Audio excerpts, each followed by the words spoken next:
Hello everyone, welcome to back my YouTube channel. तो guys, IVF होता है आपका, उसका सक्सेस रेट आपको कितना होना चाहिए, या फिर आईवीएफ जो करवाया है आपने उसके बाद से आपकी जो ट्रीटमेंट होती है उसको लेकर आप काफ़ी सीरियस होते हो, या फिर टेस्ट होते हैं आपके एमएच लेवल होता है, अगर वो लो है तो उसमें ज़्यादा टेंशन आपको हो जाती है। लेकिन एम्ब्रियो ट्रांसफ़र जो आपका सक्सेस रेट है, या फिर आईवीएफ ट्रीटमेंट आपको कितना परसेंट आपका सही है, ये डिपेंड करता है कि आपने किस तरीके का हॉस्पिटल चॉइस किया है, किस तरीके के डॉक्टर्स चॉइस किए हैं। इन सारी बातें भी होती है और बेसिक बातें भी होती है, जो कि स्पर्म क्वालिटी होती है, एग क्वालिटी होती है, या फिर एम्ब्रियो की क्वालिटी।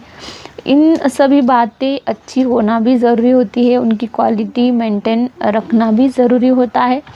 तो ये सभी जो बातें होती है, ये मैच अगर होती है तो ही आपका आईवीएफ जो है वो सक्सेस होता है। तो कहीं ना कहीं इसमें इक्सी जो होता है वो भी कई बार आपको सलाह दी जाती है करवाने की। तो सबसे पहले हम देखेंगे कि इक्सी क्या है। तो इक्सी जो होता है वो इंट्रासेप्टोप्लाज्मिक स्पर्म इंजेक्शंस होता है। तो ये इक्सी कराने की सलाह आपको तभी दी जाती है जब आपका एमएच लेवल जो होता है वो लो आता है। तो ऑब्वियसली बात है कि एमएच लेवल अगर आपका लो है तो उसमें आपकी जो एग्स क्वालिटी है वो कहीं ना कहीं लो आ रही है, एग्स कम बन रहे हैं, और हो सकता है कि एग जो है वो आपकी एज के बढ़ने के कारण ही क्वालिटी ख़राब हो रही है। तो इसमें आपको इक्सी की सलाह दी जा सकती है, या फिर आपके जो हस्बैंड है उनके स्पर्म जो है वो उनका काउंट लो है, या फिर क्वालिटी भी अच्छी नहीं है ठीक ठाक। तो इस कंडीशन में इक्सी आपको करवाने की सलाह दी जाती है।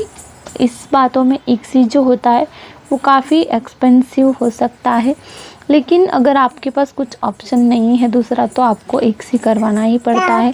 तो इक्सी जो होता है उसमें जो स्पर्म होते हैं वो एग के अंदर डाल दिए जाते हैं, उसके बाद लैब में एम्ब्रियो बनाते हैं, और फिर उसके बाद से आपका प्रोसेस स्टार्ट होता है। तो यही होता है इक्सी। और ये कितना रिस्क होता है इसमें, तो इक्सी जो होता है, अब देखिए आईवीएफ जो होता है ये अपने आप में ही एक बड़ा रिस्क है, जिसकी कोई गारंटी उतनी नहीं होती है। तो इक्सी भी सेम उसी तरीके से होता है। अगर आपके अंडे निकाल रहे हैं, या फिर आपने स्पर्म डोनर लिया है, एग डोनर लिया है, काफ़ी सारी बातें उस पर डिपेंड होती है कि इक्सी आपका जो है कितना काम करेगा आपकी बॉडी के ऊपर। ये तो अब समय ही बता सकता है, क्योंकि इसमें कोई गारंटी नहीं होती है। फिर भी लेकिन अगर ये लास्ट चांस है आपका, आपने पहले भी एम्ब्रियो ट्रांसफ़र किया है और वो फेल हो चुका है, तो इसमें फिर आप जो इक्सी करवा सकते हैं डेफिनेटली।